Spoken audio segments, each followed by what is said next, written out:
नमस्कार। अमन study point पर आप लोगों का हार्दिक स्वागत है। इतिहास में हम लोग आज एक बहुत ही महत्वपूर्ण चैप्टर पढ़ने जा रहे हैं, मुगल साम्राज्य। देखिए, मध्यकालीन भारत से अगर क्वेश्चंस एग्ज़ाम में आ रहे हैं तो ऐसा नहीं हो सकता कि मुगल साम्राज्य से प्रश्न आए। पूरे मुगल साम्राज्य को एक ही वीडियो में हम लोग देखने वाले हैं। तो आइए शुरुआत करते हैं। देखिए, मुगल साम्राज्य की स्थापना 1526 ईस्वी में हुई। उससे पहले दिल्ली सल्तनत के जो कुछ प्रमुख वंश थे वो शासन कर रहे थे।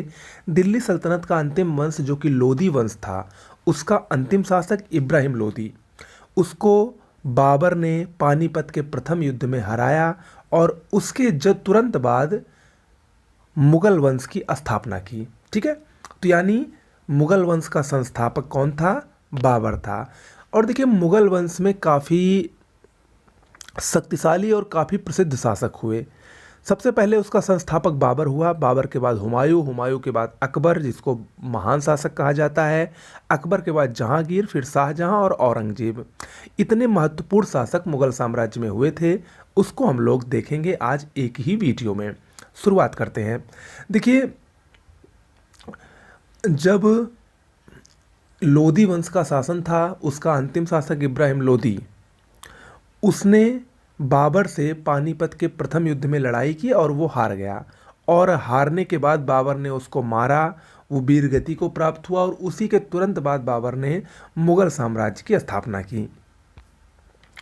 बाबर, अगर देखा जाए तो वो अपने पिता की तरफ से तैमूर लंग का 5वां वंशज और माता की तरफ से चंगेज खां का 14वां वंशज था।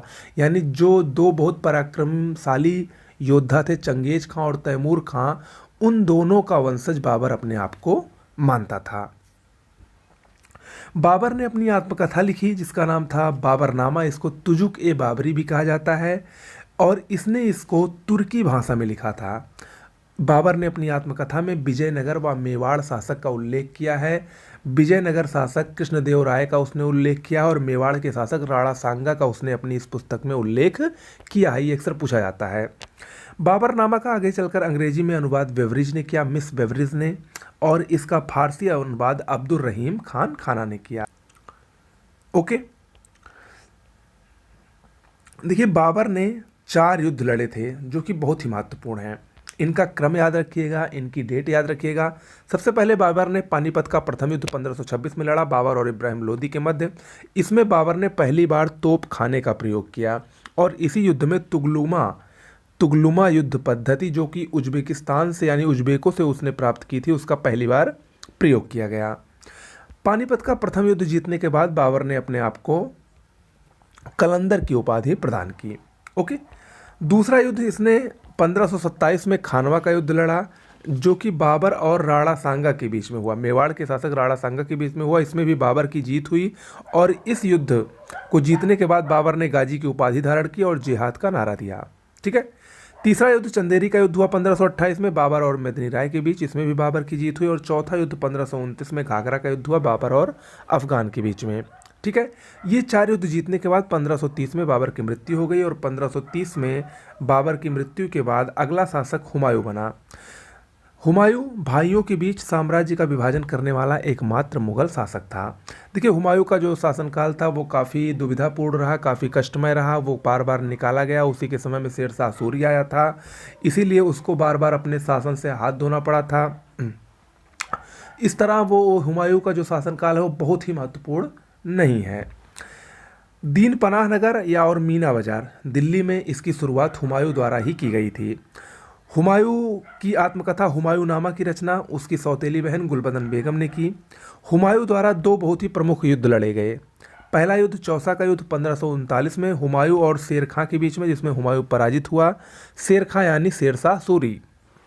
दूसरा कन्नौज या बिलग्राम का युद्ध 1540 में, ये भी हुमायूं और शेर खां के बीच में हुआ। इसमें भी हुमायूं निर्णायक रूप से पराजित हुआ और वो भारत छोड़कर सिंध चला गया।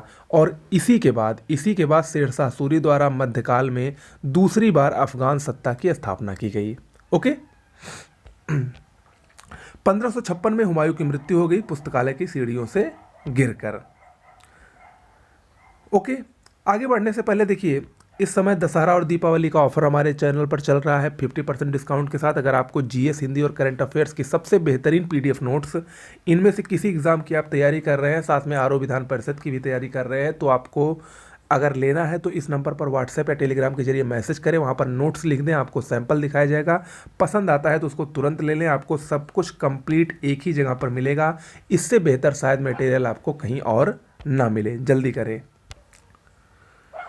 चलिए देखिए, हुमायूं के बाद अगला शासक उसका पुत्र अकबर हुआ। अकबर जो कि भारत का सबसे महानतम शासकों में से एक था। इसका शासनकाल 1556 से 1605 ईस्वी में माना जाता है। अकबर का जन्म 1542 में अमरकोट में हुआ था।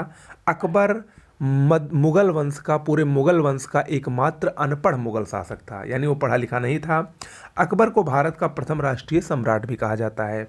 अकबर की जीवनी अकबरनामा का लेखक अबुल फजल था। अकबर का मकबरा कहाँ पर स्थित है? आगरा के सिकंदरा में स्थित है। देखिए, अकबर बहुत ही कम उम्र में शासक बन गया था।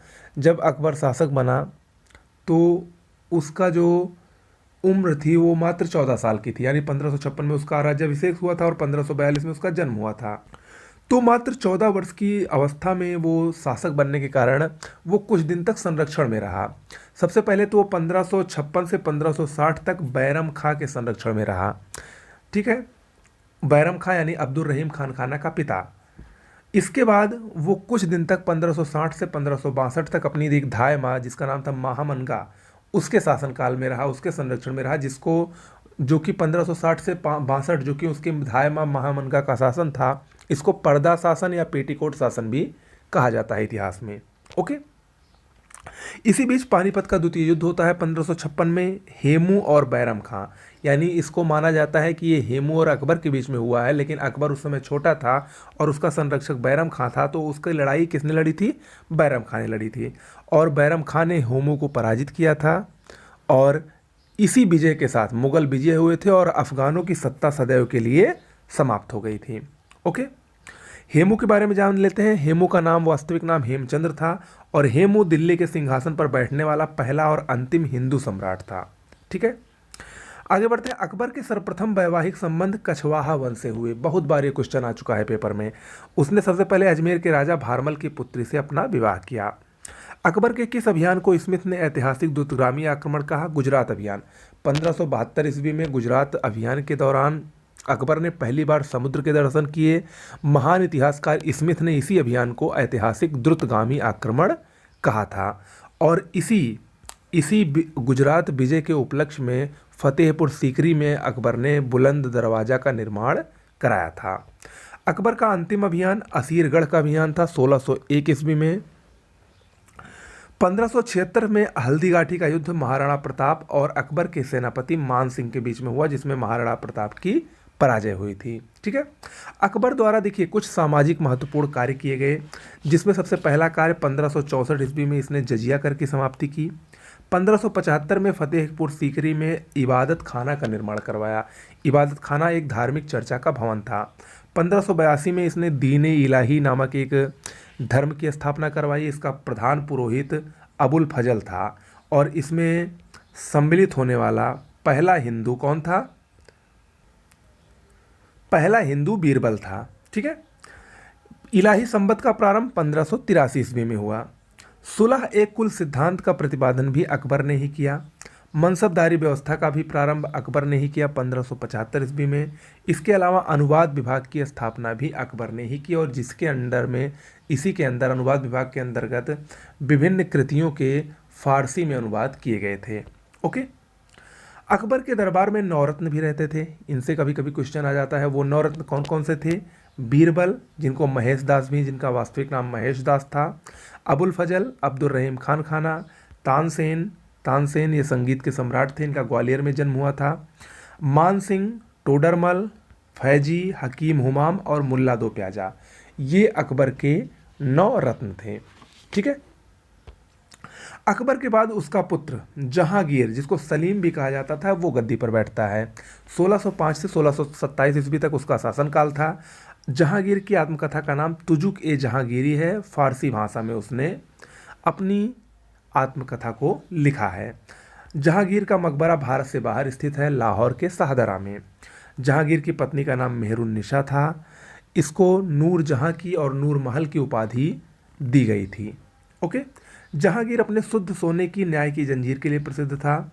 जहांगीर ने सिखों के गुरु अर्जुन देव को मृत्युदंड भी दिया था। उन्होंने अर्जुन देव को मृत्युदंड इसलिए दिया क्योंकि अर्जुन देव ने जहांगीर के पुत्र खुसरो का साथ दिया था जब खुसरो ने जहांगीर के खिलाफ विद्रोह किया था। जहांगीर के ही शासनकाल में कैप्टन हॉकिंस तथा सर टॉमस रो भारत आए थे, इसके दरबार में आए थे। कैप्टन हॉकिंस को जहांगीर ने प्रसन्न होकर खान की उपाधि और 400 का मनसब प्रदान किया था। जहांगीर ने तंबाकू के सेवन पर प्रतिबंध लगाया। इत्र बनाने की विधि का आविष्कार भी जहांगीर के ही काल में हुआ और नूरजहां की मां असमत बेगम ने इस इत्र बनाने की विधि का आविष्कार किया था। जहांगीर का काल मुगल चित्रकला का चरमोत्कर्ष काल था। मुगल कालीन चित्रकला जहांगीर के काल में सबसे चरम पर थी। ओके। जहांगीर के बाद उसका पुत्र शाहजहां, जो कि खुर्रम के नाम से जाना जाता है, वो अगला शासक बनता है। 1627 से 1658 ईस्वी तक उसका शासनकाल रहता है। शाहजहां का शासनकाल मुगल काल का स्वर्ण काल कहलाता है। स्थापत्य के क्षेत्र में शाहजहां के काल में बहुत ही अभिभूत वृद्धि होती है। शाहजहां ने अपना विवाह मुमताज महल के साथ किया और मुमताज महल को अर्जुबंद बानो बेगम भी कहा जाता है। इनको मल्लिका ए जमानी की उपाधि शाहजहां ने दी थी। 1633 ईस्वी में शाहजहां के ही काल में अहमदनगर का विलय मुगल साम्राज्य में हुआ, जबकि 1636 में शाहजहां ने बीजापुर और गोलकुंडा के साथ संधि भी की। देखिए, शाहजहां के 4 पुत्रों को लेकर आपस में उत्तराधिकार का युद्ध हुआ। उसके 4 पुत्र दारा सिकोह, औरंगजेब, मुराद और शाह सूजा थे। ये जो उत्तराधिकार का युद्ध है, इसका क्रम याद रखिएगा, बहुत ही महत्वपूर्ण है। इसमें सबसे पहले बहादुरपुर का युद्ध होता है फरवरी 1658 में। ये उसके पुत्र शाह सूजा और सुलेमान सिकोह के बीच में हुआ था, जिसमें शाह सूजा पराजित हुआ था। इसके बाद धर्मट का युद्ध अप्रैल 1658 में ईस्वी में हुआ था। ये मुराद और औरंगजेब की संयुक्त सेना और दारा सिकोह के बीच में होता है।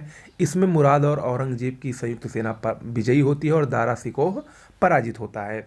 इसके बाद सामूगढ़ का तृतीय युद्ध सामूगढ़ का युद्ध होता है मई 1658 में। ये भी मुराद और औरंगजेब की संयुक्त सेना और दारा सिकोह के बीच में होता है। इसमें फिर औरंगजेब विजयी होता है। इसके बाद खंजवा का युद्ध होता है दिसंबर 1658 में। ये शाह सूजा और औरंगजेब के बीच में होता है। इसमें शाह सूजा पराजित होता है और औरंगजेब विजयी होता है। इसके बाद फिर अंतिम युद्ध देवराई का युद्ध होता है अप्रैल 1659 में। ये दारा सिकोह और औरंगजेब के बीच में होता है। इसमें दारा सिकोह को निर्णायक रूप से पराजित करके दारा सिकोह को मृत्युदंड औरंगजेब प्रदान करता है और इसके बाद वो अगला शासक बनता है। तो यानी औरंगजेब शासक बनने के पहले इतने लोगों से युद्ध करता है, इतने युद्ध करता है। ठीक है। तो अगला शासक बनता है औरंगजेब 1658 से 1707 ईस्वी तक। औरंगजेब 2 बार राज्याभिषेक करवाने वाला पहला मुगल शासक। औरंगजेब की कुछ उपाधियां थी। इसको जिंदा पीर या शाही दरवेश के नाम से भी जाना जाता है। औरंगजेब ने अपना विवाह दिलरास बानो बेगम से किया। इसको उसने राबिया उद दौरानी की उपाधि भी प्रदान की। औरंगजेब का मकबरा दौलताबाद के औरंगाबाद में स्थित है। औरंगजेब ने 1679 में पुनः जजिया कर लगाया। इसने झरोखा दर्शन, संगीत और नवरोज पर प्रतिबंध लगाया। 1686 में बीजापुर और 1687 में गोलकुंडा पर अधिकार औरंगजेब ने ही किया था। औरंगजेब के शासनकाल की एक बहुत ही प्रसिद्ध विशेषता ये भी थी कि औरंगजेब के ही काल में, मुगल काल में, सबसे अधिक हिंदू सेनापति थे। ओके। औरंगजेब अगर कहा जाए तो वो कट्टर मुस्लिम शासक था। औरंगजेब के काल में बहुत से लोगों ने विद्रोह भी किए, जिसमें जाट विद्रोह, बुंदेला विद्रोह, सिख विद्रोह भी था। औरंगजेब ने भी सिख गुरु तेज बहादुर को फांसी पर चढ़ाया था इत्यादि। तो औरंगजेब के बारे में इतना बहुत ही महत्वपूर्ण है।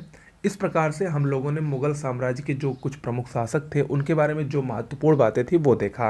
अब देखिए, मुगल काल यहीं पर समाप्त होता है, खासकर शासकों के बारे में। लेकिन अगले वीडियो में हम मुगल कालीन प्रशासन, संगीत, स्थापत्य कला, जिनसे क्वेश्चन जरूर बनते हैं, उसको एक वीडियो में हम लोग समेट देंगे। यानी 2 वीडियो में आपका पूरा मुगल काल समाप्त हो जाएगा। ठीक है। आज के लिए इतना ही। नमस्कार।